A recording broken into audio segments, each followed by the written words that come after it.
Welcome back to Toast Sports Baseball, episode 13. We've got a big one today. Devers is officially out of Boston, and we've got a lot to say about it, some of us more than others. Plus, we're joined by a special guest this week. Casey's in the house, big-time Braves guy, longtime friend of the show. Let's just go ahead and jump right into it. Cue the music.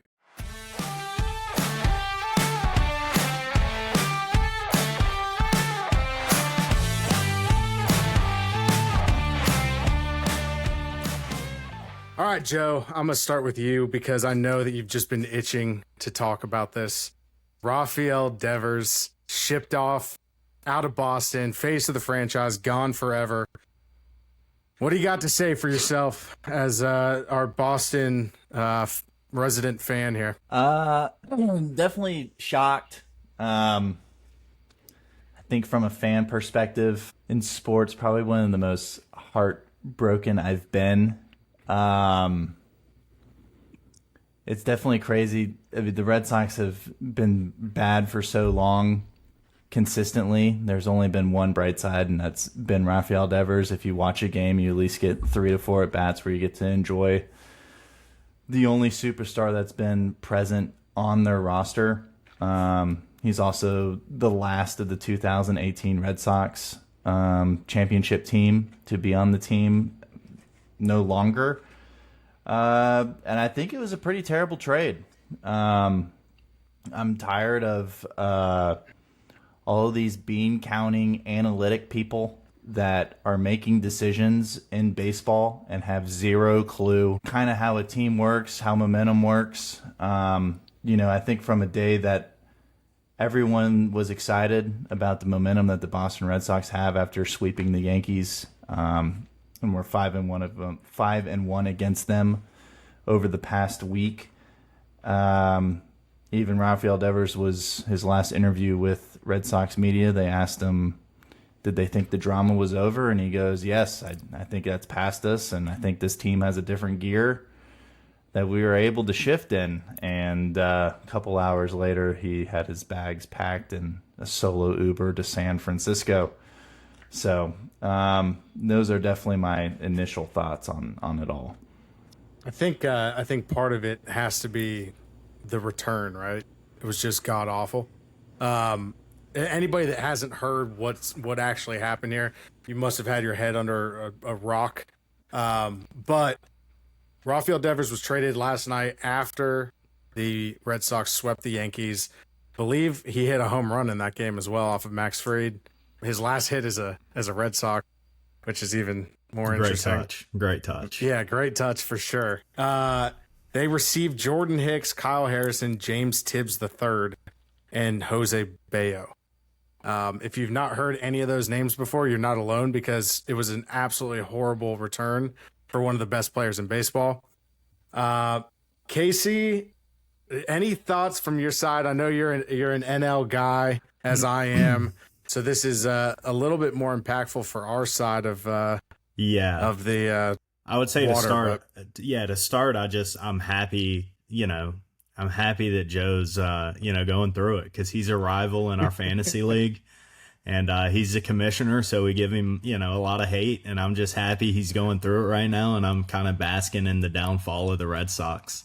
But I think what's interesting is Buster Posey. It's his first big move.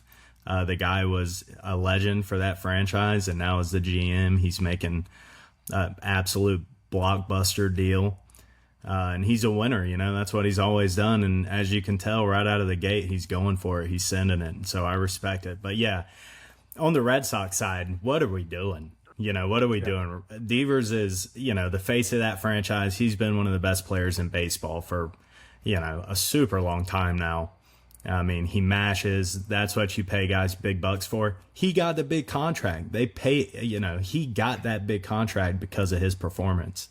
And then you let him go for guys that could be what? It's outrageous. But I'm with Joe. I mean, these guys that are, analytical types. I mean, at some point, dude, the guys that are ballers, you keep them. You don't trade Mookie Betts.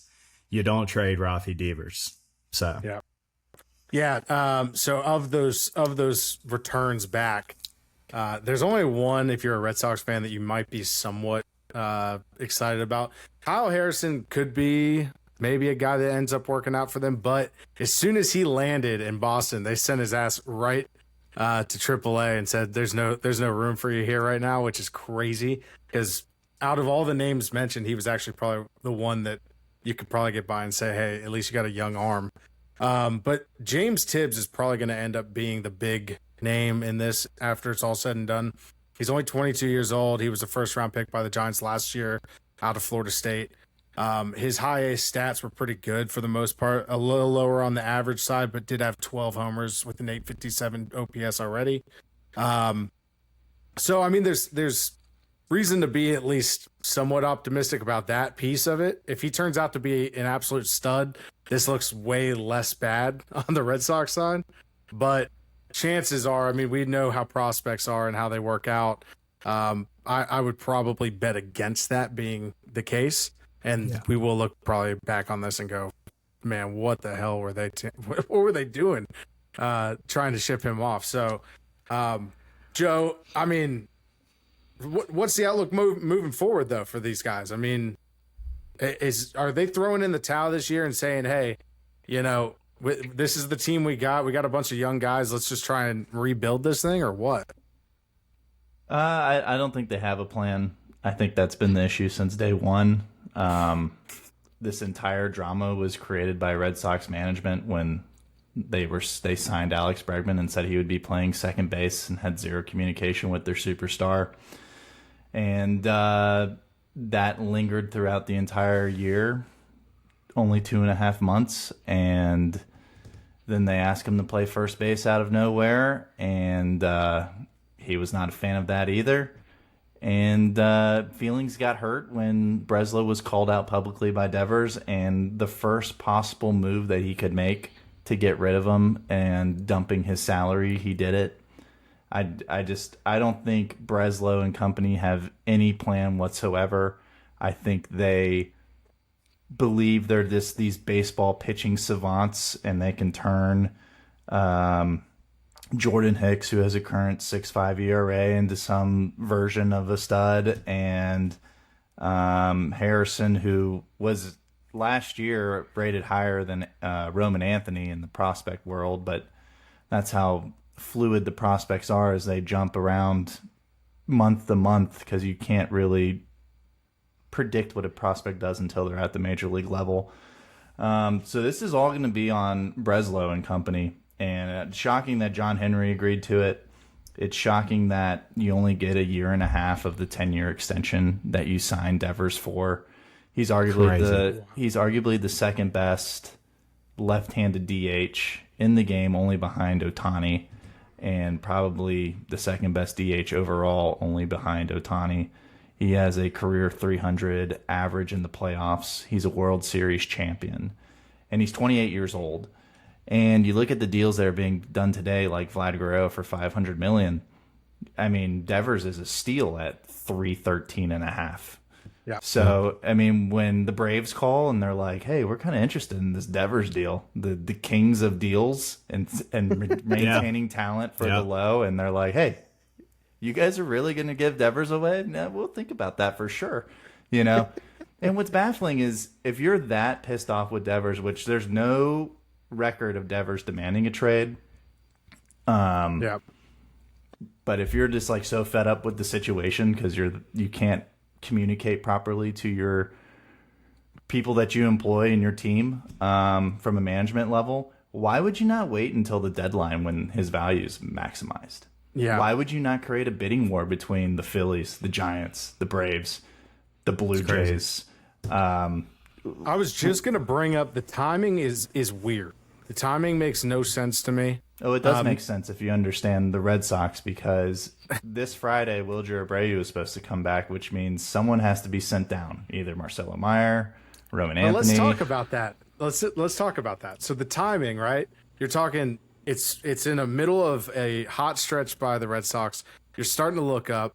You're over 500. You've just won 5 out of 6 versus the Yankees, coming off a sweep of them. And now everybody in Boston's like, hey, man, maybe this team actually isn't dog shit, and maybe they actually have something to play for here. We got all this young talent. People are starting to click. And boom, we ship off Devers to a team that we get to play in San Francisco this weekend. Yeah, they play Devers. Yeah. So, and then again, to your point, you're waiting. Why not wait until the trade deadline when you've got the absolute maxed out value for him, and you pull the trigger on, like they looked at this trade and they said, "This is the one. This is the trade I want." That's crazy to me, and in my opinion, it's inept from a organizational standpoint. It makes no sense at all. It's unforgivable. Yeah, it's definitely unacceptable. But like the Red Sox now moving forward, like doing this, you have to be full sell. Like you can't. Yeah, like when you move this piece, everybody else that is movable has to be moved because you've just solidified a rebuild. You're saying we're done with this year, even next year.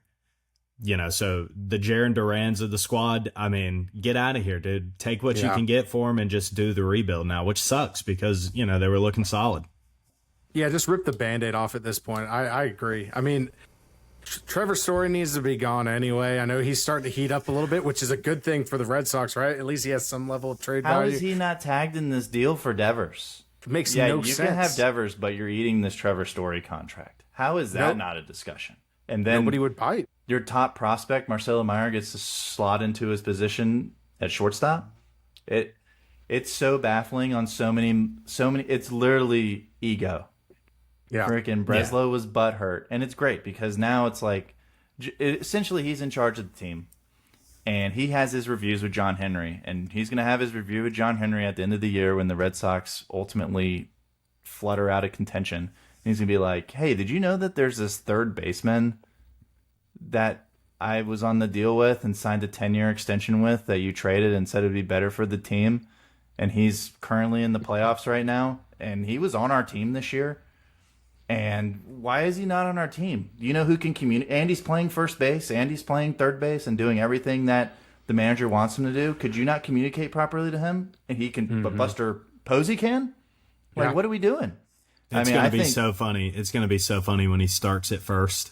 Dude, 100% against the Sox. Bet it. It's definitely happening. It's definitely happening. And good for him. I mean, I'm sure there's been clear communication to Rafael Devers of his expectations in San Fran.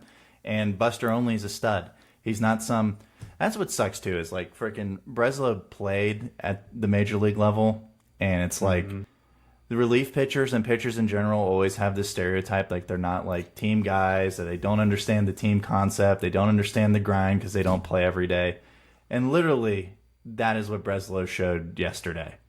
Yep. You have all the momentum in the world, and instead of celebrating and everyone focused to go on this road trip where they have to play Seattle and then they have to go play San Fran, they instead trade their best player. I've never seen anything like it. Like the Mookie trade, outrageous. But you know what? He was on record going, "I'm hitting free agency."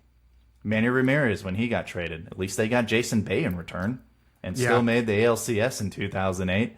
And Manny Ramirez was on I think he had 1.5 years left on his contract. And Manny Ramirez demanded trades every single week since like 2002. I was going to say, Manny Ramirez was also a dickhead, for and sure. so was Devers in this whole thing. But it's like you don't sacrifice your entire organization because the player that in question you think is a dickhead. You just ride out the dickhead. You manage personalities. You manage. Did the Yankees trade Alex Rodriguez? You know, the Red Sox are such a laughing stock. There's no other big-time franchise that treats their superstars like this. And I think the aftermath of it is going to be crazy because if you're Marcelo Meyer or Roman Anthony and you turn into a top 20 player, why in the world would you extend with the Red Sox? If you're a big-time free agent, why in the world would you sign with the Red Sox? They are an absolute disaster. And I don't know if anyone can fix them. There's only one other trade in recent memory for me that makes any of this make sense, and that was the Luka Doncic trade in the NBA. I don't know if either of you followed along with that. They still got AD what I'm saying. And the fans were ready to string that dude up. Like, my whole thing is, if you get AD back in a trade, and you lose Luka, right? And everybody's still like, screw this guy. Right. I can't Compared imagine to this. That's right. Like comparatively in the NBA, that'd be like them trading Luka and getting like two G League players back. It makes no sense at all. Even if they got Logan Webb and Eldridge, they need a first base need. They get an ace. Even if they got that, I'm still not happy with the trade. I think even if you got Eldridge, we'd be having a different conversation. It's insane. But like, you didn't even get salary dump. Anything. Straight salary dump. Oh, you're willing to take all the money? Cool. Okay, we'll accept this. Finally. There is some speculation too about more of a conspiracy theory thing with this. So obviously, the Red Sox ownership group is Fenway Sports Group. They also own Liverpool FC. Yeah, they just got a big transfer. And they just got a huge transfer for Florian Wirtz. I guess it was over 100 million euros, which is like 130 million US. There's some conspiracy theories out there that they had to balance their books, and it all came down to funding. But man, if that's the case, and you're Fenway Sports Group, and you're prioritizing Liverpool over the Red Sox, things could get real interesting in Boston from a fan perspective sooner than later. Yeah, I mean, they're really banking all their bucks on a bunch of rookies overperforming. And in reality, they're all 2-3 years away. So, I mean, even going back to when like Mookie was traded, you remember all the hype around Verdugo. He was a prospect in baseball. Yeah, I mean, it was Alex Verdugo. Everybody was like, "Oh, this is actually a good, this is a good package for Boston." And now look, Alex Verdugo's hitting like, he's got like a 500 OPS for the Braves, like trying to get PT, and that wasn't that long ago. So, I mean, yeah, dude, when you've got a guy like Devers and you don't move him for question marks. Generational talent. Yeah. He's a statue guy. Move him. Is the best way I heard it. Yeah. You don't move him for question marks. It's crazy. If he plays out his entire contract, he gets a statue outside of Fenway. Yeah. And that's who they traded. Well, for nothing. I literally was the thing I was actually most pissed off about with this whole thing, being a Cubs fan. I'm like, why didn't I would have driven Matt Shaw. I would have gone up to Chicago, been his personal Uber, and taken him right to Boston. If they could have gotten that, and you would have been happy with that. At least with Matt Shaw, that's one of the top prospects in baseball. You at least get that in return. That would have made so much more sense. And it's not like the Cubs are void of prospect talent. I mean, they have one of the richest farms in all of baseball, and they couldn't go out and get Devers when it was clear as day that they were offering him up for pennies. Makes no sense to me. Another Ricketts spectacular move here. Just missing out on top tier talent. So the Braves, apparently the word is that the Braves were kind of in talks with them as well for Devers, and the Red Sox were asking for Marcell Ozuna from the Braves, Sean Murphy, and then our top two pitching prospects, which I believe on their list was Didier Fuentes, who's 19 years old, pitching in AAA right now. He's a stud. And AJ Smith-Shawver, I would assume, but the elbow injury, he's having Tommy J now, so I don't know about that stock. But either way, the Braves said no. But, I mean, dude, have him. Give me Devers. What are we doing? What's AA doing? You've got Drake Baldwin. Get rid of Sean Murphy. Marcell Ozuna's an expiring contract. You get 10 years of Devers, or 9 years now. It's like, I don't know, man. It's wild. There had to have been more going on behind the scenes with this that we didn't see, because it just doesn't make sense that more teams wouldn't have put something better on the table than that deal, in my opinion. No, they didn't allow it. They didn't allow it to turn into a bidding war. They were too quick. They just went with it. Yeah, they just. I think as soon as I know that San Fran had a different package with more valuable assets from them, but it required Boston eating some of the salary, and John Henry did not agree to that. So this was the second offer from San Fran. So let's look at this. Let's look at the Giants real fast. So let's talk about what this current lineup now looks like and how this impacts the NL West, because I got to tell you, I'm starting to feel a certain type of way about that division now that this move is official. So more or less what you're going to have here, you're going to have Young-Hoo Lee leading off, which the dude is a stud. and is an on-base machine. Then you have Willie Adames, power hitter. Then you're probably going to have Devers. If not those two flipped, Devers could be hitting in the 2 hole as well, but he may be in the 3. And then you've got the likes of Matt Chapman. I mean, just those 4 right there, you're starting to look pretty formidable at the top. Heliot Ramos, dude, he's so slept on. He's such a good outfielder, great bat, good pop. I mean, he's a great piece. He's got an 824. He's got an 824 OPS right now, hitting in the middle of that lineup. And it just keeps getting deeper. And also, it's not like their pitching staff is horrible. You're sitting at 2 games back of the Dodgers. Great bullpen too. I don't know. They don't have Jordan Hicks anymore, so. Yeah. What's funny is, yeah, dude. I don't know, man. I don't know if they're going to be able to compete. He throws triple digits, and he's a ground ball guy. He does 101, but he's a ground ball guy. Yeah, but I mean, he didn't stick in the rotation, and even when he was in the bullpen, he was pitching in the 6th inning. You know, you got Duvall above him, you've got Rodriguez above him in the bullpen, so he was like back of the rotation starter, middle of the pack bullpen guy. I mean, he wasn't your setup guy, he wasn't your closer. It's crazy.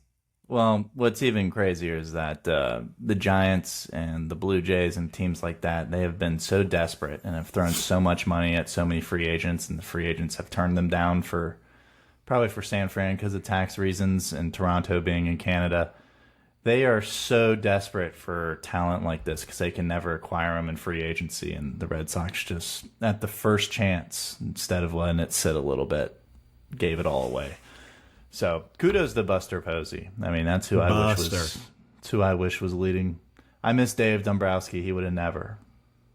Dombrowski would be adding to Devers. He would never be like, what we need to do is we need to trade Bryce Harper.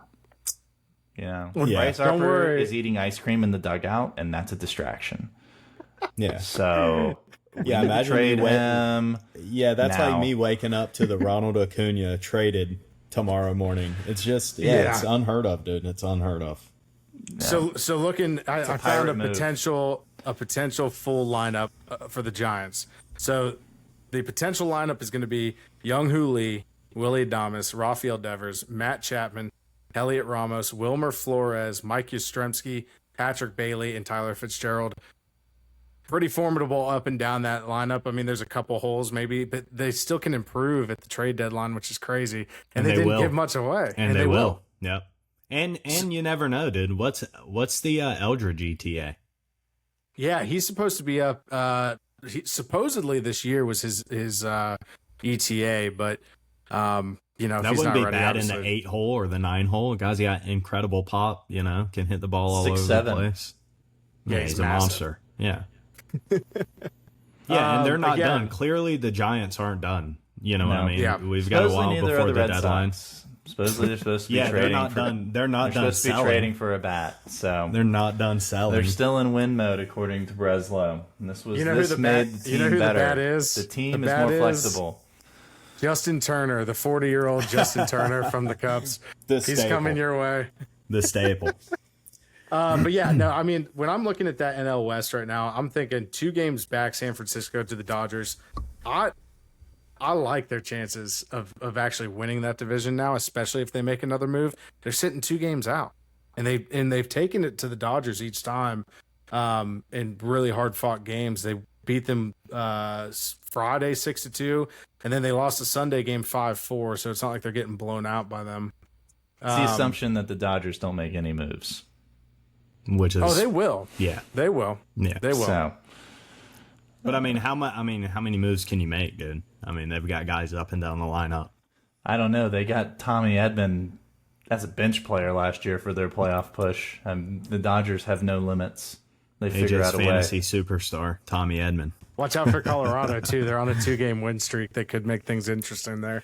Hopefully, Trevor Story to Colorado, get him out.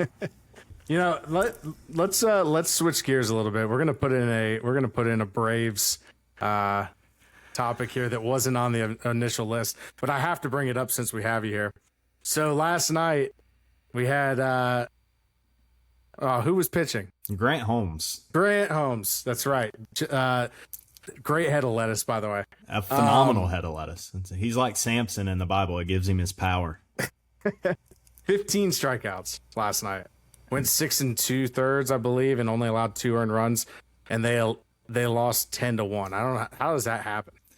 Well, it happens because the Braves this offseason, they bought a office building complex instead of buying bullpen arms. So we spent tons of money this offseason buying some real estate next to the Battery. We spent no money on the bullpen. You get a guy like Grant Holmes who's, playing out of his mind. For him, this guy's coming into the season fighting for a rotation spot, and he's just doing exactly what he did last year, which is just holding it down, giving you innings, striking guys out.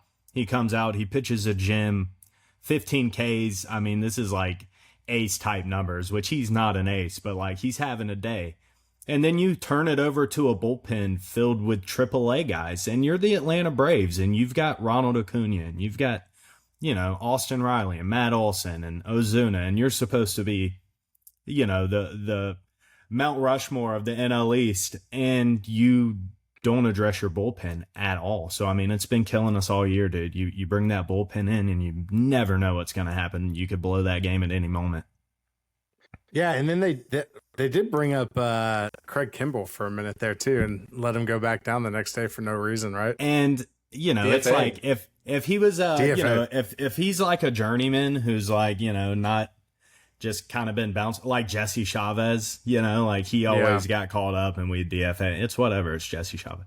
Craig Kimbrell is a first ballot Hall of Famer. He was, he was the closer in this league for years, and he made his name with the Braves.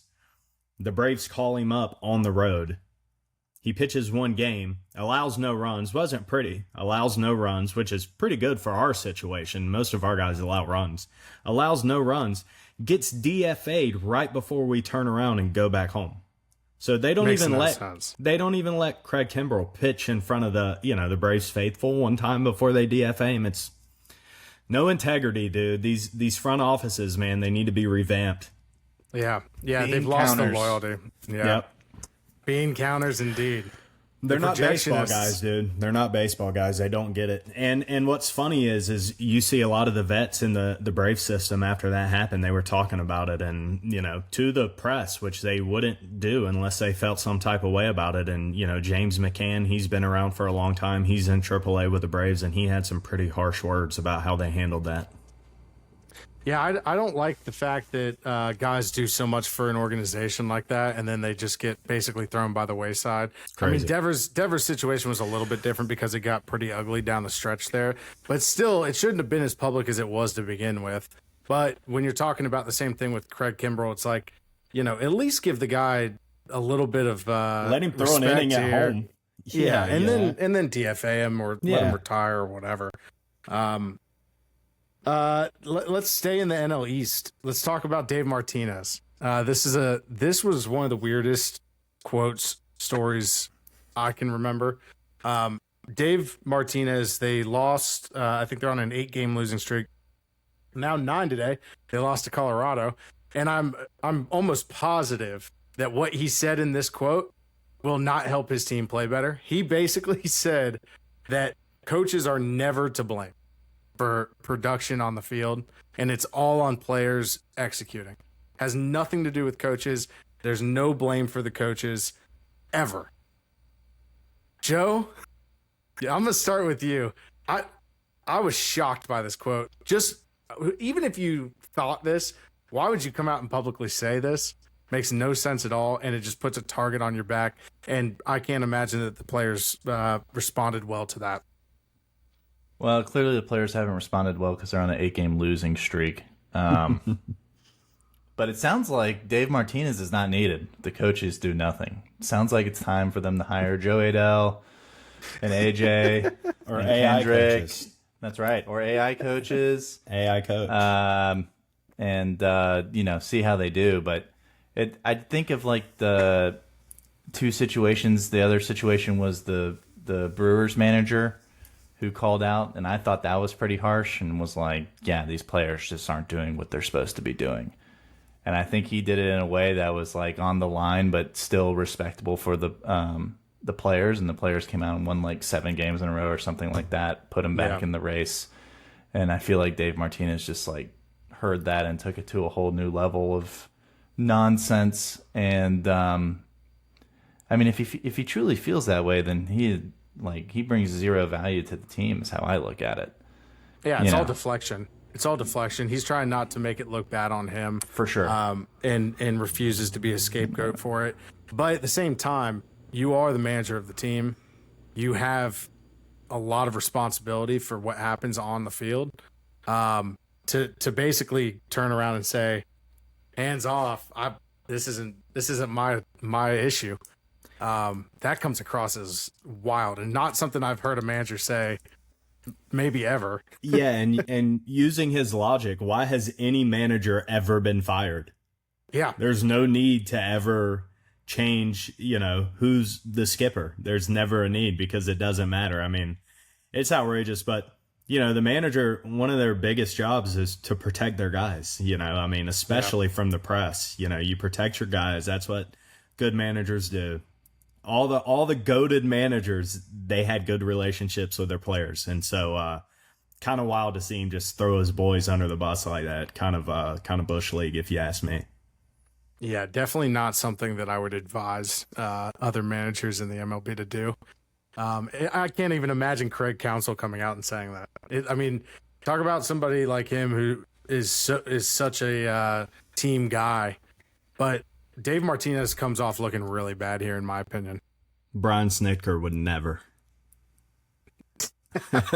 He would never. Brian Snitker would literally hang his team out to dry if it meant that it doesn't come back to bite him in the ass. Brian Snitker is probably taking a nap by the 7th inning most nights, so Yeah, I don't know that he knows what's really going on. He doesn't half the time. He doesn't.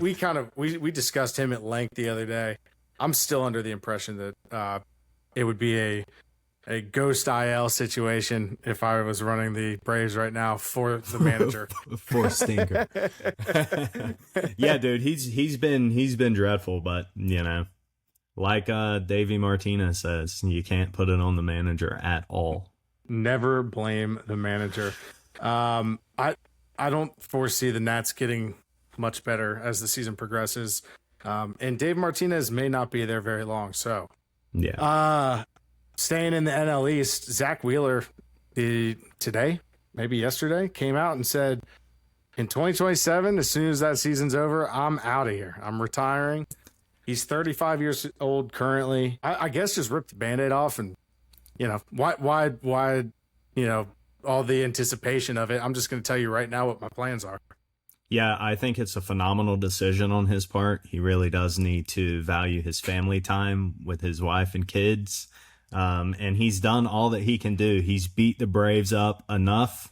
He needs to enjoy retirement, buy a big boat, and sail around the world and leave the NL East alone. Leave us alone, Zack Wheeler. Please retire, sir. Is this a matter of just preserving his body, you think, Joe, or is this like, is there something to this? Is he actually going to retire at the end of the 2027 season, or is somebody going to offer him a nice big contract? He's going to stick around for a little longer. Yeah, I can definitely see a Brett Favre thing coming up, arising. Yeah, he just needs to be offered the right amount. Yeah, for Casey's, at least in his situation, I'm hoping he wouldn't be for the Phillies again. Yeah, no, it's got to be AL. It's got to be AL. Well, then all his stats would go to poop. So here we go, dude. Dude, he's going to be a Red Sox. I can already feel it. Yeah. We'll put him in the Andrew Bailey lab. Reverse him a couple of years like he's done so well. Let's talk a little Rays and Astros this last week. So two of what I thought were going to be two of the better series of the weekend ended up being sweeps. Rays swept the Mets at home. Shocking, considering the Mets went into that series, I think 27-5 at home, something crazy like that. And then the Astros also swept the Twins.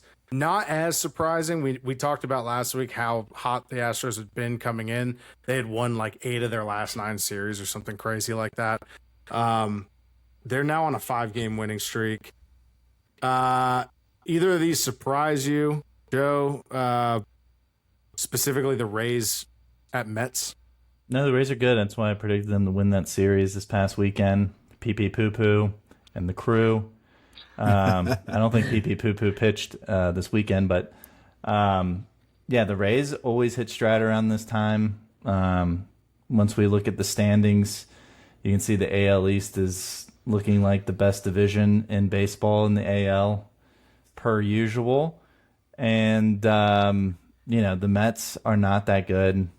Like we've been saying all year long, they have the weakest schedule in baseball remaining, and I think they get the build leads by playing the Rockies every other weekend. Yeah, the Mets have had probably one of the more up and down seasons offensively.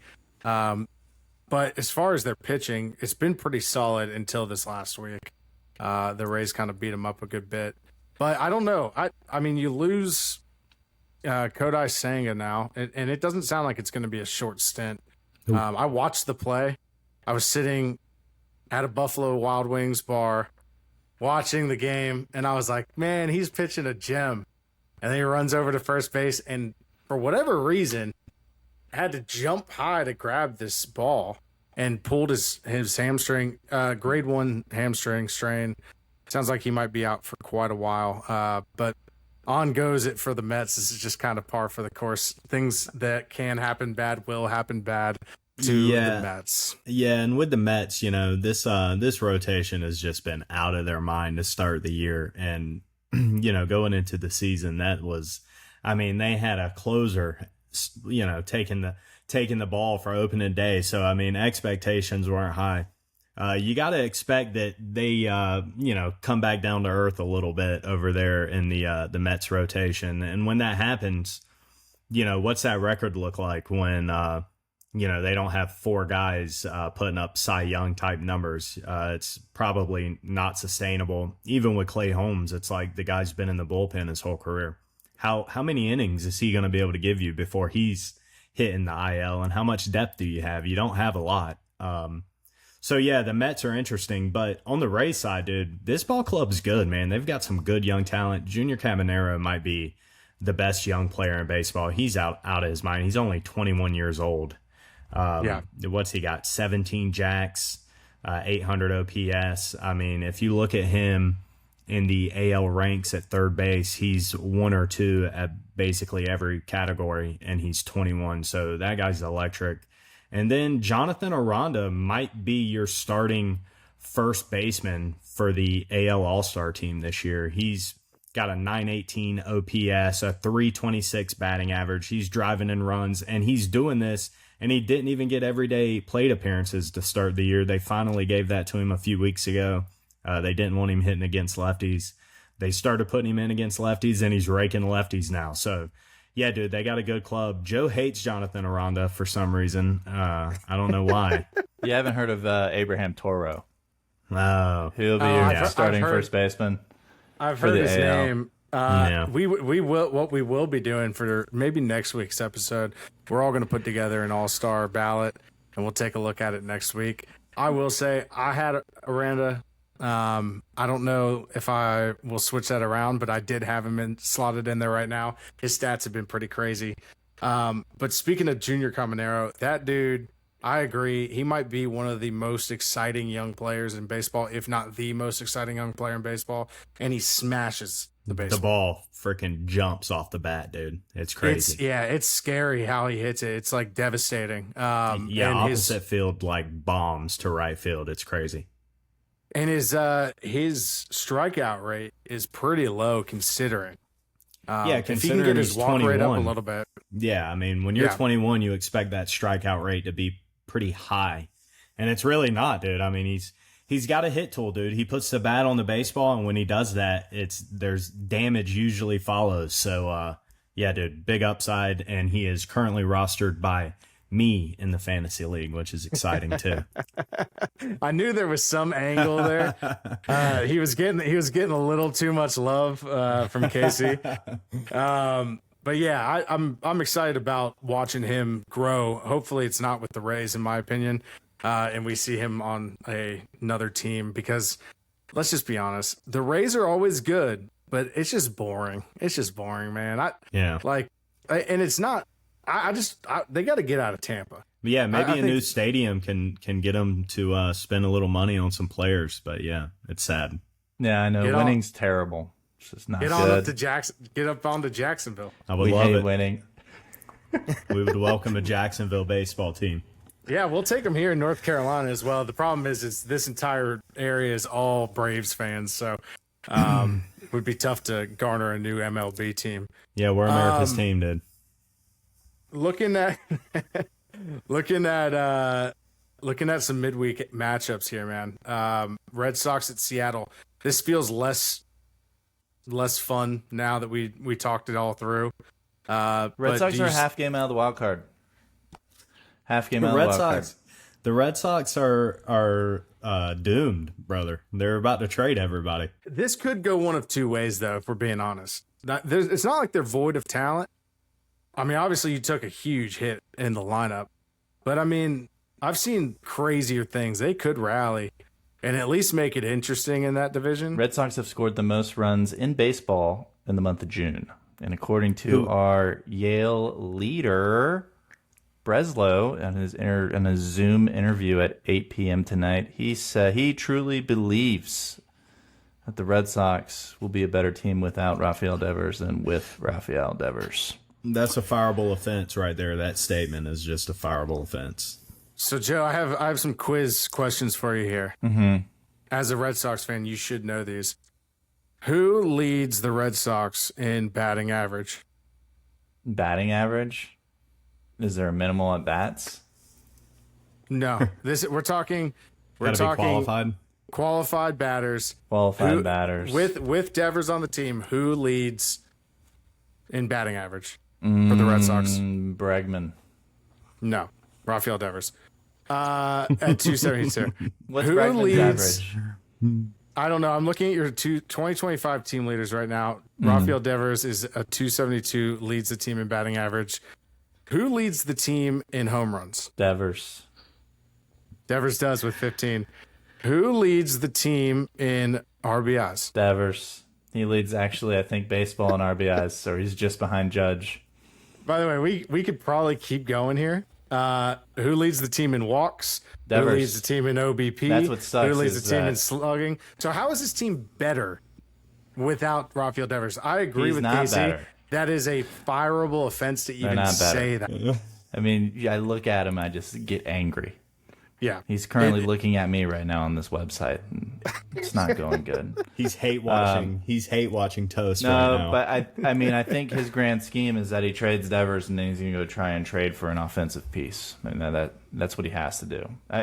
They have to make the playoffs or he gets fired. So yeah, he's going to have to go balls to the wall. And what's interesting about the Red Sox is throughout this whole Devers move, they still have not figured out how to play Roman Anthony every day. The outfield is still overcrowded, and that issue returns on Friday with Wilger Abreu. So he still has work to do. I still think Jarren Duran should be traded. I've said that since the day one. They get the most value. They can actually slot everyone in.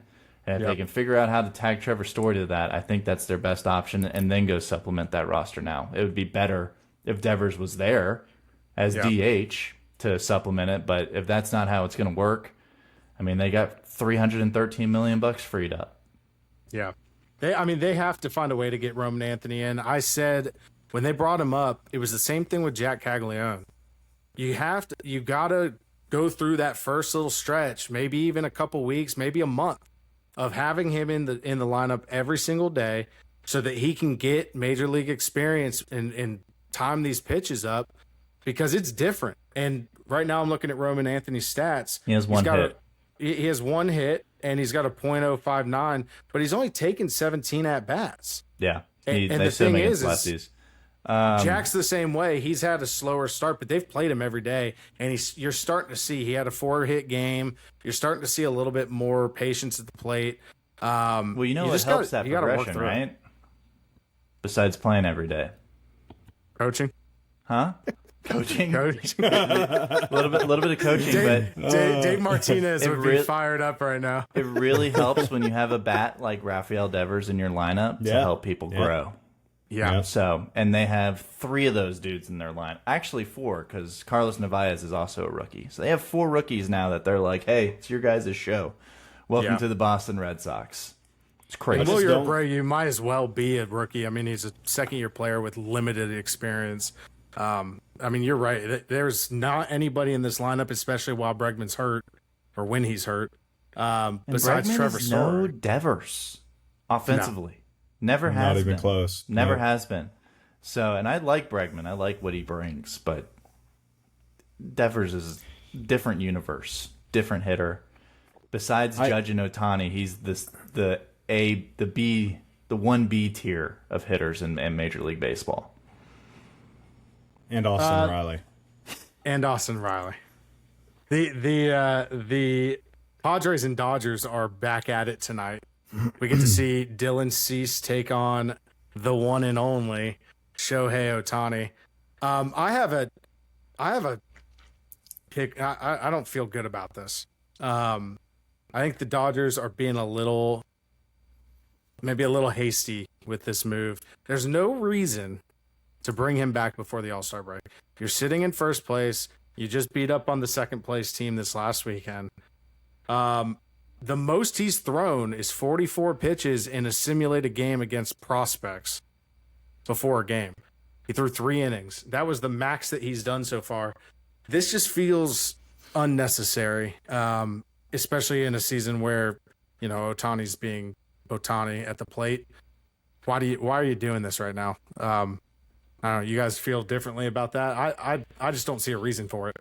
Yeah, I definitely see the concern there. But there's also a chance maybe he's good. There's that chance too, that maybe the arm's fine and he's ready to go, and they're going to kind of ease him into it and give him a pretty strict pitch limit. And instead of him stretching out in side sessions, he's going to stretch out by throwing 50 pitches a start. And if you get 50 pitches from Shohei Ohtani, it's probably better than 50 pitches from anybody else on your roster. So, but I definitely get the concern, especially for a guy that's making he got the contract he got because he's supposed to be starting and throwing 180 innings every year.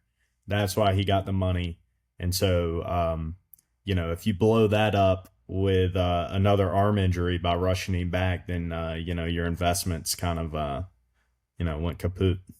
The way I look at it with the contract, though, is now that Soto got the money that he got, this contract to me doesn't hinge on Ohtani pitching anymore. Yeah, because Ohtani's a better offensive player than Juan Soto is, and they're making roughly the same amount of money. I think their AAV might be a little bit different. Also, you got the deferred money, but yes, if Ohtani's pitching, it makes him a unicorn player, and he's arguably the most valuable player in baseball when he's doing that. When he's not pitching, he's still arguably a unicorn. he's arguably still the most valuable player in baseball. And now his contract doesn't look insane when you line it up against somebody like Soto or whoever else is going to get the next $700, $800 million contract.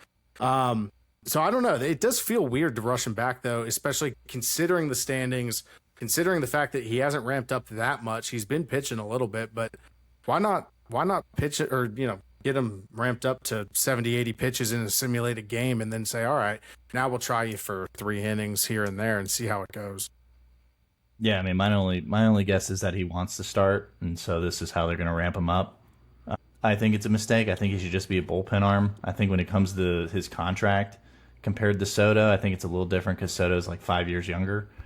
So it's for the money that Ohtani got at age 30 or 31, whatever it was, it's significantly riskier, I guess. I think pitching was more part of a play compared to Soto, who has another 5 years to build into that contract. From the total compensation standpoint. But, I mean, I would like to see – I don't know enough about the Dodgers where they are in their rotation for today. I would assume this would have just been a Johnny bullpen game, and instead it starts with Ohtani, and then it'll turn into a Johnny bullpen game. Yeah, I don't see him going more than 50 pitches today, especially considering he's only ramped up to 44. I'd be shocked if we see him over 50 pitches, and to me that would be a bit negligent on the Dodgers side. But they have a bad track record with pitchers, keeping pitchers healthy. Yeah, I mean, even Kershaw, who is the darling over there and has been forever. He's gone through how many different injuries that have kept him out for extended periods of time over, especially the last few years. Well, I guess if you're the Dodgers, if he gets banged up pitching again, then he just hits full time because that's what he did last year. He just wears a big brace and goes right back to hitting full time. Yeah, I don't know if I would like to see him hitting the IL with another shoulder or the elbow bullpen. injury. The bullpen angle is interesting, though. I mean, there's some closers out there that make buku bucks. That's it's a valuable piece to have locked down. And if anybody could be a really good closer, it's Shohei Ohtani. He throws every pitch known to man and throws all of them hard, and they all move like crazy. So maybe this year, that would be something that would be interesting, sliding him into the bullpen and, seeing what he could do this year and stretch him out like that. We've asked for that. Me and Joe have been very vocal about putting Ohtani into a closer or high leverage reliever role. I think that makes him way more valuable than starting him every fifth day, in my opinion. And he can still go out there and hit 60 home runs and steal 50 bags. And you could swing him if he's he could be a swing man in the bullpen too. It's not like, most of these closers are gassed at 30 pitches. Shohei Ohtani can obviously give you more than that. So, hey, you've got the, you're playing a team and it's a big game and they're 2, 3, 4, 5 are coming up in the 8th inning, and you just go ahead and send Shohei out there in the 8th and he gets you a 2-inning save and you sit him on the bench for a couple days. I mean, he would be, he would probably just become the best closer in baseball like he does at basically everything he does, so. He'd be your ace in your pocket. He'd be your high leverage guy. If that's the 7th inning, then have him face in the 7th inning. If it's closing, then it's closing. That's how. I think they're going to do that in the playoffs anyway, when it gets weird and you've got starters going on short rest and everything. I have a feeling that's probably when they'll start deploying that. So maybe they'll try it out in the regular season. Just for the timing, that's where I feel a little concerned about it. It just doesn't feel like they ramped him up enough. When are the rest of those guys scheduled to come back? Because I know they've got some IL issues going on right now with their arms. So is there a timeline? Are they pretty good ways out? Yeah, it's a good question. I know we still have Blake Snell is still on the IL. He threw 20 to 25 pitches in a bullpen session on Friday. Sasaki actually is going to be out for a while now. They halted his throwing program a few days ago. Probably for the year is what I heard from Dave Roberts. It doesn't look good for him. And Glass now is still sitting on the 60-day IL with that shoulder injury. I mean, that could explain a lot of it right there. I mean, it looks like they might need, it might be a little move of desperation here. But like you said, dude, I mean, they're sitting pretty in the standings, so it's not like they're the Braves and they have to win every game right now. Like every game's super important. One thing they're still winning. One thing I learned about the Dodgers is they're never desperate. They always have a very calculated plan from their front office. So either Ohtani's Red Sox. Mm-hmm. It's either Ohtani's demanding to start again, or this is just their way of building him up. And the easiest way for him to build up is if he actually starts the game instead of just being rushed to the bullpen, warming up, and then being inserted into a game. Would be my bet. If I had to choose tonight, though, I might go with Dylan Cease and the San Diego Padres over Ohtani. I think Ohtani's probably going to have a little bit of rust. He might give up a couple of runs, just trying to get back into the groove. Dylan Cease, on the other hand, just threw against the Dodgers last Tuesday. He went 7 innings, no earned runs, 11 strikeouts on 103 pitches, with a game score of 77. He absolutely shut them down. And I don't know. I kind of think Cease is getting back into a bit of a rhythm here as well. So he might be a tough opponent for the Dodgers tonight. Let's move on to our favorite new segment, which, by the way, we said last week, this is no longer a new segment. We are not allowed to call it a new segment. This is an ongoing segment now. Buttered, plain, or burnt? KC, your first go at this. This week it's Joe giving us his 3 players to pick through. For buttered would be the starter, plain, benched, and burnt DFA'd. Joe, who you got for us this week? So this week we have 3 pitchers to keep this consistency alive. We have peak Josh Johnson, peak Kevin Brown, or peak Nathan Eovaldi. Buttered, plain, or burnt? So I'm gonna go Kevin Brown, buttered. Okay. I'm gonna go Josh Johnson, plain, and I'm going to burn Nathan Eovaldi. That is what I'm going with. I will explain it after I hear Casey's rundown here. I'm going Kevin Brown, buttered as well. If you look back to 1998 in the Cy Young chase in 1998, Kevin Brown finished 3rd behind Glavine and Trevor Hoffman. Kevin Brown is the only player on that list that had a 9 WAR as a pitcher. He had a 2.38 ERA. He struck out 257 guys. He was far and away the best pitcher that year, and Tom Glavine ended up winning it that year, and he shouldn't have, and I'm a Braves guy. So I'm definitely going Kevin Brown, buttered. I'm going Eovaldi, plain. His stuff is just, it's outrageous. When he's on, dude, he's so hard to hit. The ball moves all over the place, and it's absolute gas. And then I am burning. We are burning JJ? Josh Johnson. Yep. So here's my thing. This is why I'm burning Nate Eovaldi. By the way, agree, his stuff is dirty. He's a career just under 4 ERA guy. His FIP overall is better, but it's right almost in line with his career ERA. He's a 3.77 FIP. His best year, if we're just taking peak each guy, right? He doesn't even scrape the surface of a Kevin Brown or a Josh Johnson, for that matter, who had in 2010 a 7 WAR as a pitcher and had a FIP of 241, which would have matched any. I mean, you can't even find a FIP in the 2s outside of 1 year for Eovaldi at a 2.88 in 2018, which I would argue is probably one of his better years, but 2021 was probably his best year. And his FIP was he was a 2.79 that year. So you're right in line there, but give me Josh Johnson. Stuff was dirty. He just couldn't stay healthy. Kevin Brown is the one that one's not even up for debate. And Joe, if you want to run down on him. In 98, Kevin Brown threw 257 innings and only gave up 8 home runs. 8 home runs over 257 innings. That's outrageous. And he was 33 years old. Legend. Yeah, I mean, I think everyone. I'm assuming this is all baseball knowledge, and no one looked at stats before picking those.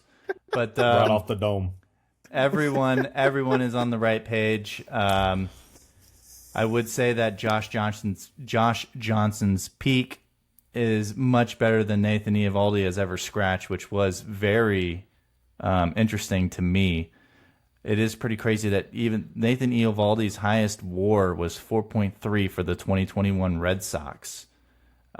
Josh Johnson's highest WAR was 7, and then he had another 6.7. Kevin Brown had 3 seasons over 7, including the 1998 where he had an 8.6 WAR. Ridiculous. If you look at their combined WAR, Kevin Brown has a 67.8 WAR. Josh Johnson has a 24.3, and like AJ was saying, he only pitched 9 seasons. Nathan Eovaldi is in season a lot, 14, and he has a WAR of 23.4. Josh Johnson has a WAR in 9 seasons of 24.3.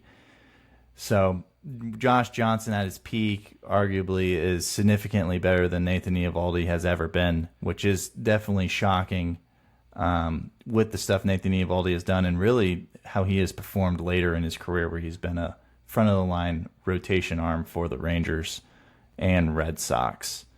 But yeah, you got to remember too, right? Like with Eovaldi, one of the things that was always interesting about his career path to me is how he was not a great starter earlier in his career, and he's actually gotten much better in his later years as he's kind of figured out how to, pitch around his deficiencies as a pitcher. But he also just has nasty, lively stuff.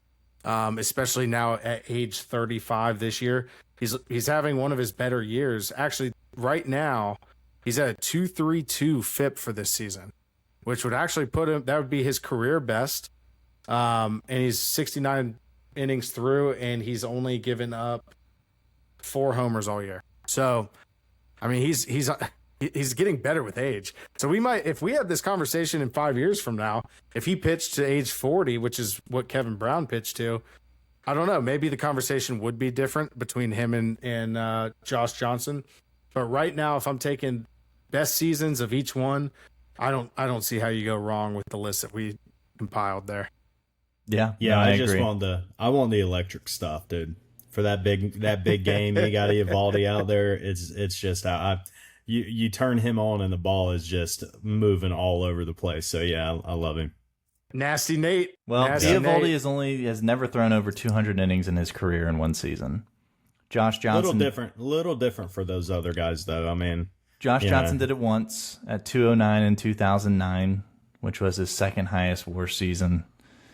Kevin Brown did it a lot. 1, 2, 3, 4, 5, 6, 7, 8, 9 times. Let's just put it this way: on a 162 game average, Kevin Brown averaged 230 innings pitched per year. It's crazy. So it's a different world we live in now, obviously.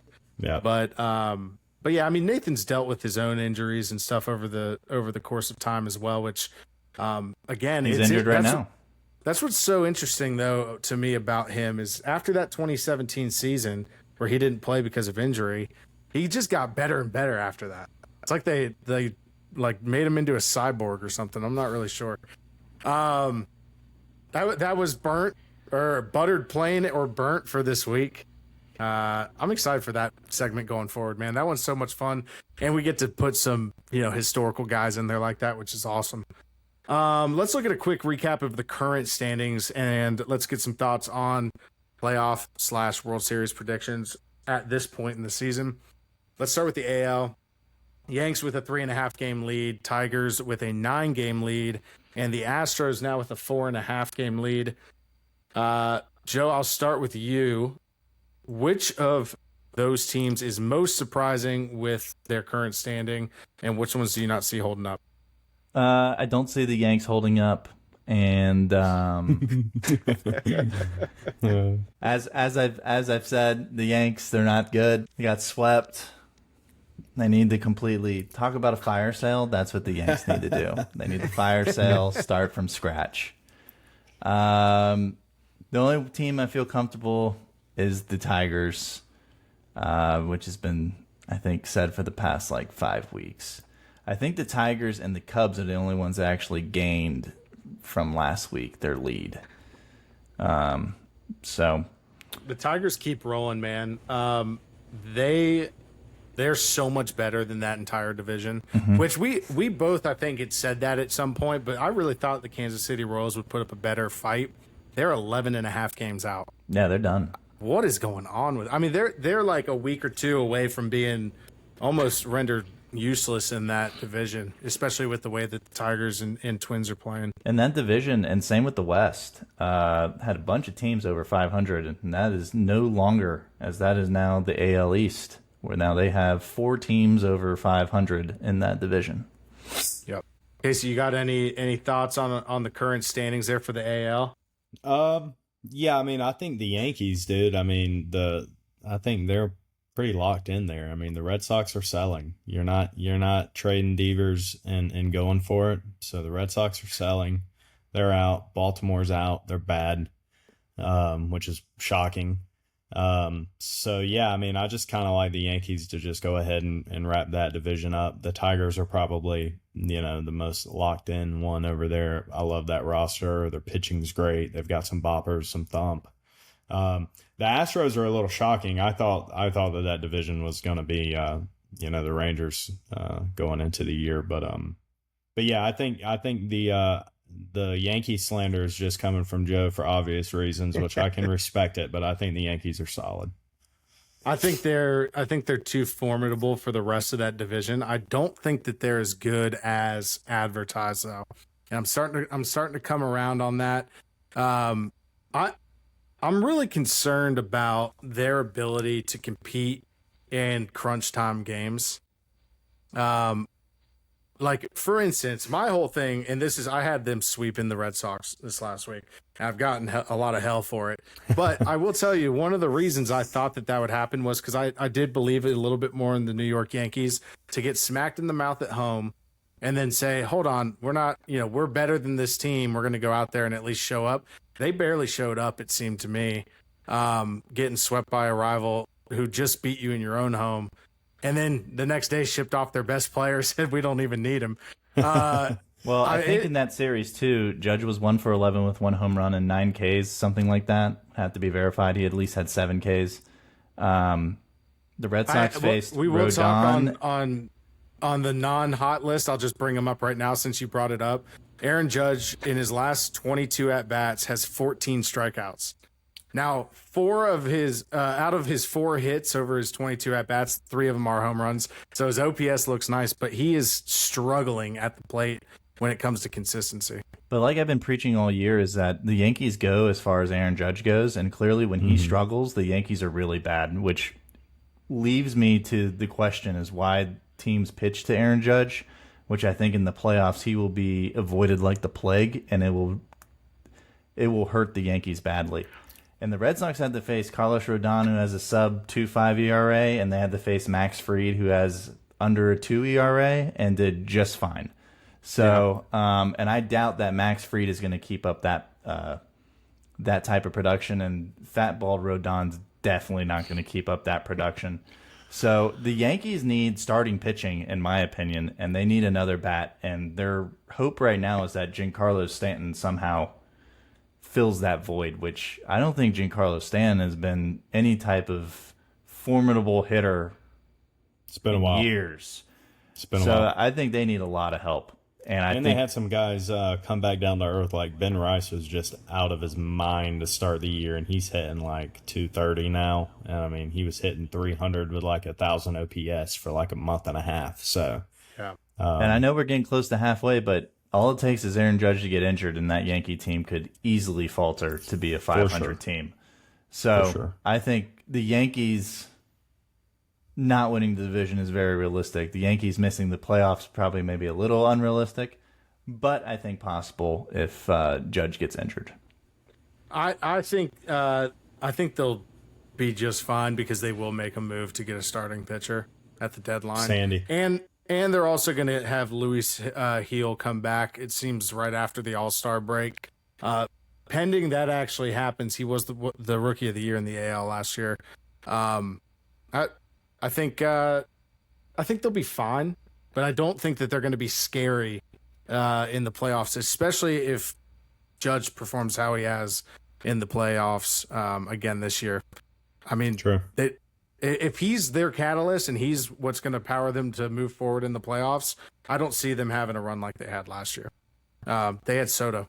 They don't have a Soto on that team to help carry that load. What do they have? They've got a beat up Giancarlo Stanton, old time Paul Goldschmidt, who's been playing out of his mind. Old time DJ LeMahieu. Likely come back down to earth. Yeah. DJ LeMahieu and a Cody Bellinger who, talk about streaky, has been very streaky even in his starting role this year. So Jazz Chisholm, where's he been? Yeah. Another streaky guy. On Twitter, talking shit. Yeah, the Yankees are just not. They have all these names, but none of them are. They're just not scary. I can tell you that. Yeah, I do agree. Let's look at the NL. to the demise of Casey here. The Mets have a 2.5 game lead. The Cubs have a 5.5 game lead. And the Dodgers have a 2 game lead over the San Francisco Giants. Anybody surprising you here? Casey, we'll start with you first. I mean, I'm no longer surprised anymore because I'm a firm believer, but the Cubs are just I just didn't see it coming, man. But they're fun to watch. They've got some electricity in that lineup. PTA is just playing out of his mind right now. He's probably the best defensive player in baseball too. So yeah, I mean the Cubs have been a ton of fun to watch and they've been fun to keep up with, and I think they're for real. The Dodgers are obviously, the superpower of the world, so they're going to be there no matter what.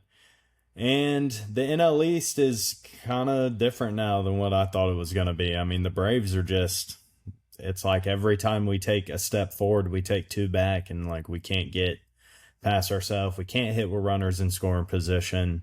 The situational baseball is just, I mean, the other day we had a guy on second and third, no outs, and nobody scores. And we're in the 7th inning, and we strike out twice and then hit a can of corn to center field. And it's just, I don't know, man. It's the NL East is looking like it's going to be the Mets and the Phillies, as bad as that hurts. Yeah, and to be honest, depending on the Phillies' health down the stretch, it may just be the Mets. Yeah. At some point, I can see them kind of pulling away with that division a little bit. A few weeks ago, I did say I thought the Phillies might. At the time, I think they had a 4 or 5 game lead in the East, and I was like, man, I think this is the time for the Phillies to really put the pedal down. But what ended up happening is the Mets played about 2 weeks of games against Colorado Rockies, Yeah. Washington Nationals, and Pittsburgh Pirates, and the White Sox. They played like a 2-week stretch, and they played the Dodgers for like 3 games in there. And I had a bunch of Mets fans in my inbox yelling at me, telling me, hey, we played the Dodgers too. I'm like, yeah, but playing the Dodgers for 3 games doesn't absolve you of having to, 15 games against the Rockies over a 2-week stretch. So, they are for real. The Mets have the Braves this year, and the Braves actually shuffled their rotation around. So just to give you an idea of just how on fire we are right now. Well, our pants are on, our seat is on fire, I should say. We moved our rotation around. So this week against the Mets, starting tomorrow, I believe, we're going Schwellenbach, Sale, and Strider. So we kind of finagled our rotation to where we could throw our 3 guys at them because, I mean, yeah, with the position the Braves are in now, every series against the Mets and the Phillies is like you got to win the series, So we'll see what happens. Is it a requirement for the Braves you have to have a last name that starts with S? Yes. Sales, Strider, Schwellenbach, Smith, Shaver. Yep. I mean, Jesus. That just seems a little outrageous. They need to mix in a little bit more Holmes in there. Yeah. Yeah, dude. I mean, the Braves aren't going to go anywhere until we make a trade for the bullpen. I mean, we've lost 11 games this year have been, we've had the lead and then our bullpen blows it. So what do you do? I hear the Dodgers have a really good bullpen arm that might be. Is he his name's available? Ohtani. What's his contract like? Is he cheap? Yeah, he might be a team friendly. We'll see. Joe, anybody surprising you in the NL here?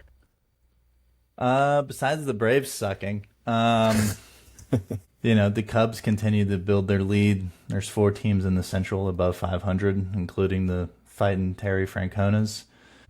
I think the West is still the division to watch, especially with the Devers trade. I still don't think that will impact the Dodgers much, but the Padres, I think that's the team to really watch. I think they're going to start to sink. I think other people think they're going to buy. We shall see, but that would be the team I would be watching to see what happens in the next 4 to 6 weeks. Yeah, the Padres really need their pitching staff to pitch like they're capable of. The Ceases, the Pavettas. You can't roll out there and expect your ace to go out there and pitch like an ace, and then he comes out with almost a 5 ERA. He's got to get it together, which it seems like he's starting to get it. We'll find out a little bit more tonight. One note on the Cubs, I won't be a massive homer here, but looking at expected win-loss records in the entire MLB, the Cubs actually would have the best record in baseball at 46-26. There's a couple teams staggered right there below them at 45-27, including the Mets and the Yankees. But the Dodgers' expected win-loss record is actually 42-30, so they're performing a little bit better than what they're expected to be playing at right now. So, yeah, it's going to be interesting to watch the Cubs. I don't think they'll loosen up on that division. They're probably going to make a move at the deadline. They have to. But their bullpen has been one of the best in baseball over the last, 4 weeks. They have, under a 1 ERA for their bullpen arms, which has been miraculous considering earlier in the year that was, their pain point. So, we'll see. Things change from week to week in the MLB.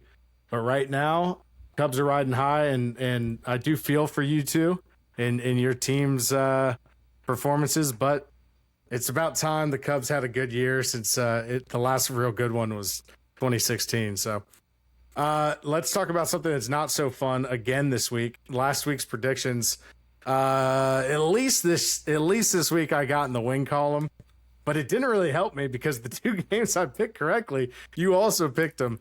Giants at Dodgers. I had the Dodgers winning 2-1. You had the Dodgers winning 2-1, and the Dodgers won 2-1. So that was one that we split. Curse is broken. It is actually now 2 weeks in a row, right? That's right. So now you can pick the Dodgers freely without, Dodgers fans fretting that you've ruined their team. Yankees at Red Sox. I had the Yankees sweeping. I already said why I had that happening. I've caught a lot of hell for that. I won't do it again. I've learned my lesson. Joe had the Sox winning 2-1. They ended up sweeping, so you do take that one there. Twins at Astros. We both had the Astros winning 2-1. I said, I think last week, I really wanted to go sweep there, but I couldn't get myself to do that one.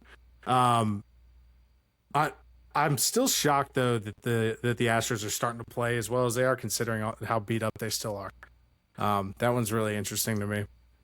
And then Rays at Mets, we both picked. Oh no, I'm sorry. I picked the Mets. Poor choice again. Joe picked the Rays 2-1. That brings our season totals to Joe 26-18. I hope you're putting some money on these damn picks. And I'm at 16-28 this year. I wish they had series picks. That'd be really good. It's 8 in a row. The comeback's going to be crazy this year. I'm just letting you know. It's going to be like the Braves making the playoffs. Just wait and see it happen. Mm-hmm. Let's talk a little fantasy league matchups quick here. How are we feeling? I think we're getting close to that halfway point. Where do each of you feel confident in your fantasy teams, or is it time to start selling it off? Well, let's start at the let's let the guy with the highest ranking right now start. That would be me. Yeah, dude, we're feeling good. The team looks good. What's crazy is we've done this all year without guys, playing. I mean, I missed out with Ronald Acuna for a while, and I guess we'll wait on the hot or not segment to get into his scorching hot return.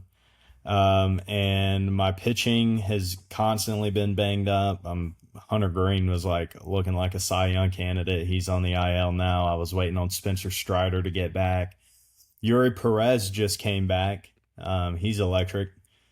So yeah, dude, I'm fired up, and I've got some puppies, and I just picked up Evan Carter, who will wait on the hot or not, to get into that too. So yeah, I'm excited for fantasy baseball, dude. Feeling good. Yeah, your team impresses me, at least for a dynasty perspective. You kind of took the same route I did, which is youth over everything. Yeah. You got the Jackson Holidays, the Jonathan Arandas, the Pete Crow Armstrongs, and then it's not like Acuna's old. He's only 27 years old. So you definitely look like you're built for the future. Adele, you're in the same boat? Yeah, a little banged up right now. Roman Anthony hit his first home run today, about 20 minutes ago. So that's nice. So that's a home run against the this week, which is nice. Yeah, my strength is all banged up with my pitching. So looks like a lot of those guys will be back 2026. So then a lot of tough decisions will have to be made. Got the entire big threes on my roster. Hopefully they come up clutch for Boston, because that would be big things for my fantasy team. And yeah, we'll go from there, I guess. See what happens. Need Corey Seager to get going, dude. He Yeah. should have more in the tank. He's only 31. When he's on, he's maybe the best hitting shortstop in baseball. So He's been banged up all year. To be fair, the entire Texas Rangers team needs to get it going on the offensive side of the ball. Yeah. We've talked at length about how bad they've actually been. Their OPS, at least last week, I haven't checked this week, their OPS was below the Colorado Rockies last week, which I don't even know how that makes sense. But yeah, they got to get it figured out. And I still think they will. They're just hanging out. They're 5.5 games out of first place. They're right there. It's not like anybody's running away with it right now. They just got to get it together. For my team, I've got 2 standout guys. Jacob Wilson, who he's just been a stud this year. Outrageous. He's a 915 OPS as a rookie. And by the way, he's got a little pop.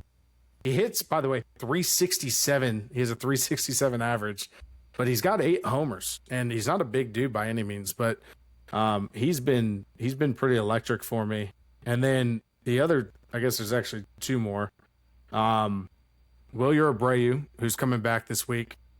He was leading my team in home runs until Ellie De La Cruz went nuts for the last 5 days. But he's at 13 homers coming back off the IL, so that'll be good. And then Andrew Abbott for the Reds. He's been hot. This guy, he is so dirty. He's a lefty. 62 innings pitched this year, 64 Ks, a .187 ERA, and his whip's under a 1. He just threw a complete game shutout against Cleveland at Cleveland last week. Actually just 6 days ago. So looking forward to him continuing to roll it. He is only 26 years old and could be available on the trade block for the right price, but we will see. I do need to get healthy though, which is the story of our entire league. Yeah, I will add that Jackson Churrio's got to get going too, dude. What are we doing? Yeah, that's hurting. I will add, I have Rafael Devers was supposed to play today. San Francisco's off, but I don't think from a mental health standpoint that I can keep him on my team. So he will now be available to the league for the right price. Rafael Devers. Let me know. Yeah. I might be intrigued. Dude, I will say Inquire about Rafael Devers. So I've not drafted Devers once in my entire time being in our league. And I've wound up with him on my team, I think 4 straight years, maybe 3 straight years, because I always acquire him in some crazy trade with 15 players. So who knows? Maybe we'll make it a yearly thing here. But now that it's a dynasty league, maybe this might be the last time. Yeah. We'll see. We'll talk about it. The dynasty definitely is an element that changes everything. For sure. Yeah, because now you can get prospects involved, which is obviously a kind of a fun thing. But yeah, let me just run down my pitching health right now. Thank God Logan Gilbert's back today, but Cole Reagan's shelved, Luis Heel, Pablo Lopez, Rhett Lauder, Kodai Senga, Brandon Woodruff, and Porter Hodge all out. Yeah, that hurts. And have missed a significant amount of time. So got to get healthy, man. Got to get healthy. That's nothing, dude. Let's hear it. Let's hear the list. We got time. Got Kyle Bradish, Garrett Cole, Jared Jones, Shane McClanahan, Grayson Rodriguez, Roki Sasaki. I forgot you had Roki. Hunter Green, Jackson Jobe. Yeah, that one pains. Jackson Jobe, who wasn't having a great year, but he's gonna be a piece moving forward. He's a stud. And I guess I should put Yuri Perez and Spencer Strider on this list, even though they're just back. But as far as the standings go, I've been without Yuri Perez, Spencer Strider, Hunter Green, Jackson Jobe. Jose Alvarado, speaking of the Phillies and their woes, he got popped with the PED suspension, so he's on the couch right now. He was supposed to be a close guy for me, which kind of hurts. The dude was just trying to not be fat anymore, man. Let him do his thing.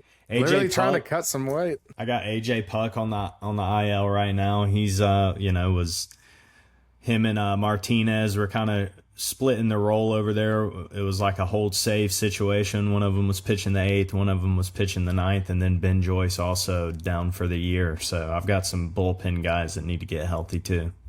All right, AJ. No doubt. Matthew Boyd, Cubs, 2.79 ERA, 10 quality starts. Rafael Devers package. Figure it out. We might be able to make it work. By the way, that puts everybody on notice. In the league. There are trades a brewing, and we are open for business. Everybody's open but Craven. Yeah. No, Craven's got a strict no trade policy. He's loyal to the boys. I think we've had, I don't know, this is probably our 10th season or so. Yeah. And the Cravos has made exactly one trade. Oh, one? We got one in? From what I hear, he made a trade last year with one of the members. So Oh, we'll nice. see. Okay. I'd have to go back and verify that, but that's what I was told. Yeah. Speaking of injuries, let's just run down a quick injury update. So Logan Gilbert back tonight from the IL. He had a flexor strain in the elbow. He's been out like 2 months. Kodai Senga hit with the IL, grade 1 hamstring strain. Wilyer Abreu returning this weekend against the Giants. That was no oblique injury. Hunter Green, who we mentioned, headed to the IL with groin and back injuries. It sounds like the groin injury isn't actually that concerning, but the back injury is a little bit more concerning. They're sending him down to Arizona to try and get it worked on in rehab. Ohtani's back tonight, which I think that game's about to kick off here soon. And Stanton returns for the Yankees and is going to resurrect their season after a sweep by the Red Sox. So that's your injury update as of today. Joe, you want to lead us off with hot and not for this week? Who's been hot? Last 7 days, got Ellie De La Cruz, 462 average, 4 home runs, 7 RBIs, 1 stolen base, 1,500 OPS. It's pretty good. Ronald Acuna, 619 average, 3 home runs, 6 RBIs, 1 stolen base, 1788 OPS. Of course, he's playing me this week, per usual. Evan Carter, also playing me, Evan Carter. Yep. Okay, 444 average. Ooh, Abraham Toro singles. Red Sox take 2-0 lead. Evan Carter, 444 average, 2 home runs, 5 RBIs, 2 stolen bases, 1434 OPS. Casey Schmidt, 350 average, 3 home runs, 11 RBIs, 1235 OPS, only 8%. 8% rostered. Sneaky. He just hit the IL, I believe, or at least he's out. He's out. I don't know if he hit the IL, but he is out of the lineup. He plays for the Giants. I believe he's a rookie. And just for the record, I believe Evan Carter is a little banged up right now, too, with a little wrist injury, which is something to keep an eye on. I don't know if he's rostered in your league, but keep an eye on it. Quinn Priester's on this list. Jesus Christ. Quinn Priester, 12 innings pitched, 10 Ks, 2 quality starts, a 1.5 ERA, 0.92 whip. Clearly, Andrew Bailey could not fix him, but Milwaukee can. 58% rostered. Gotta love that. I threw that one on there just for you because I knew that would be an interesting tidbit for you. Let's talk not. So these guys are the dumpster guys of the last 7 days. Dustin May got beat the hell up in that crazy game against the Padres. And then he came out the next game, still allowed 3 earned runs, but the walks are the problem. He has a 1.82 whip over the last 7 days with a 6.55 ERA, only 4 strikeouts in 11 innings. His stuff's pretty nasty too, so that one kind of surprises me. This is the most interesting story of the not group here. The stats may not sound all that bad. 10 innings pitched, 7 Ks, a 4.5 ERA, and a 1.5 whip. Not outstanding, but not really what would land you on the not list. But what does land you on the not list is being implicated in the Tyler Skaggs saga, where he actually passed away a few years ago during a team series for the Angels. Wade Miley was named as a early drug dealer for Tyler Skaggs. So that will land you on the not list, especially when your stats aren't going all that well to begin with. Not a great look. Not a great look. He came out and said no wrongdoing. He didn't say he didn't do it. That's just that's attorney talk right there. His attorney told him what to say there. It was definitely attorney talk. Wade Miley, who from everything I've seen has actually been kind of regarded as a pro's pro. Yeah. So it is interesting to see that come out, especially about him. But you know what? Sometimes the quietest guys end up being the rowdiest in the clubhouse. So Mason Wynn is also on our not list. I talked about this guy early season. I still believe this. I think his underlying stats this is not a great player. He's going to be a solid MLB player, but he's going through it right now. A 138 average, 4 runs, a 0-0-0 stat line, which is 0 home runs, 0 RBIs, and 0 stolen bases in his last 7. A 276 OPS. That probably has a lot to do with why the Cardinals are losing games. 3-7 in their last 10. Yep. Xander Bogaerts, a 231 average, 4 RBIs, 1 stolen base, and a 445 OPS. And we talked about Judge. Not good. Judge 14 Ks in his last 22 at bats is not a good look. Trade him. I will say he might get a little bit of a pass here, considering his stats this season have just been otherworldly. It had to come back to the mean a little bit. But yeah, not good. Not good. Series to watch this weekend, and we're back. Man, this is the week. I say this every week. I'm going to take them over. Let's go ahead and start them off. Joe, you want to read off our series to watch this weekend? Yeah. And let's do this. We're gonna add in a guest pick. This is going to be like, what's that? College game day.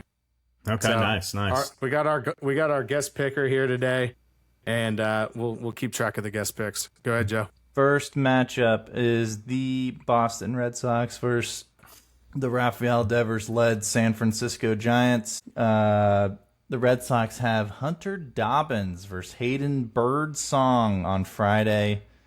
They then throw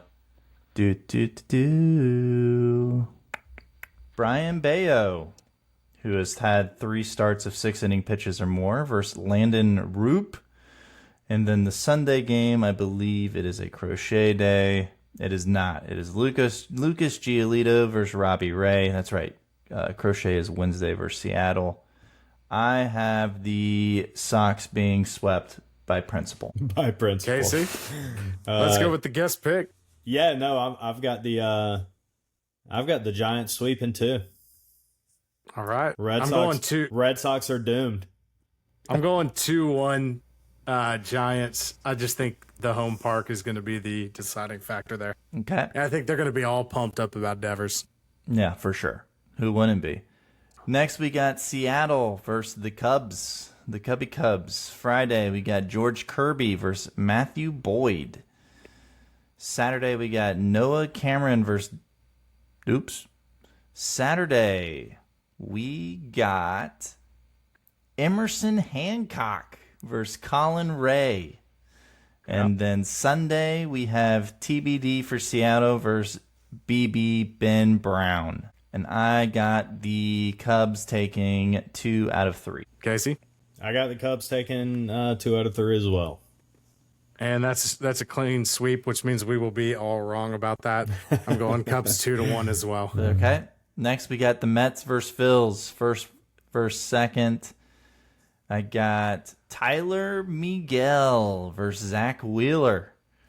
And then Saturday's matchup, I got Griffin Canning versus Mick Abel. Sunday, we got series finale and Sunday Night Baseball. David Peterson versus Jesus Luzardo.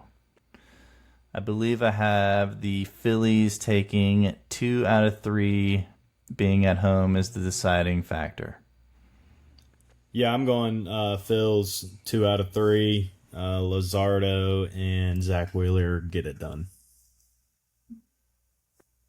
METS Mets, baby. Let's go Mets 2-1 here. The Griffin Mets, the Canning, Mets. he's going to get it done. And I think Luzardo, after his stellar outing against the Cubs, will falter this week. Give me some Juan Soto homers this week as well. I'll take it for fantasy purposes. Boom sauce. Last, we have Detroit versus the Tampa Bay Rays. 7:05 start on Friday, Eastern Time. Got Jack Flaherty versus Shane Baz. We got That's a good matchup. That's a good one. 12 o'clock start, 11 o'clock start Central. Sawyer Gibson Long versus PP Poo Poo. All right. Sunday, which PP Poo Poo just went 8 innings today. He's dirty. 13 He's Ks. so dirty. He's dirty. One of these days, I know he'll always be pee-pee poo-poo to this podcast, but one of these days I'll actually figure out how to say his name. I think it's like Papois. I don't know, but he's pee-pee poo-poo PP today. Poo Poo is great. And then Sunday, another 12:10 start. We have Casey Mize versus Zach Little. I have Detroit going into Tampa, Steinbrenner Field, and defeating the Rays 2 out of 3. No, but I got the Rays taking this one 2 out of 3. I've got Rays taking 2 out of 3 as well. I'm really upset about the times for that matchup. That seems like, if you were to ask me, that might be the best series of the weekend. The only other one I could make a case for would be Seattle at the Cubs. There's no reason that Detroit and Tampa Bay should be playing 11 a.m. baseball on. Yeah, that's wild. I would be chapped if I was Saturday. a player. That's an early morning. That is an early morning. No doubt. At the AAA park. Or is it even AAA? Yeah, it's AAA. I caught a game there this year. It's actually pretty nice. It's better than the Trop, sadly. I believe that. So one note here before we sign off for this episode, we do have Shohei Ohtani pitching. He got all the way up to 28 pitches in the first inning, and gave up an earned run, 2 hits, no Ks, and has a 9 ERA. Looks like I might have been right here, but we'll see how it ends up faring. Is he going out for the second inning? I was going to say, they probably have a inning limit, too. I mean, they're not going to let him throw 35 pitches in an inning. I'm just assuming that they're going to let him get up to 50 pitches and pull the plug. Yeah. I'm assuming that's the deal here. It will be interesting to see him not record a strikeout. After everything I've heard about his progression, he's been looking dirty. So if it's not translating to the mound, that will be interesting to see. But yeah, I mean, that's going to do it for episode 13. Big thanks to KC hopping on, talking some ball with us. If you guys enjoyed this episode, please like, follow, subscribe, leave a review. We read everything, all that good stuff. We'll be back next week with some more takes. Hopefully a few blockbuster trades that just pop up. Hopefully not by the Boston Red Sox. And we'll see you then. Stay toasty. See you next week.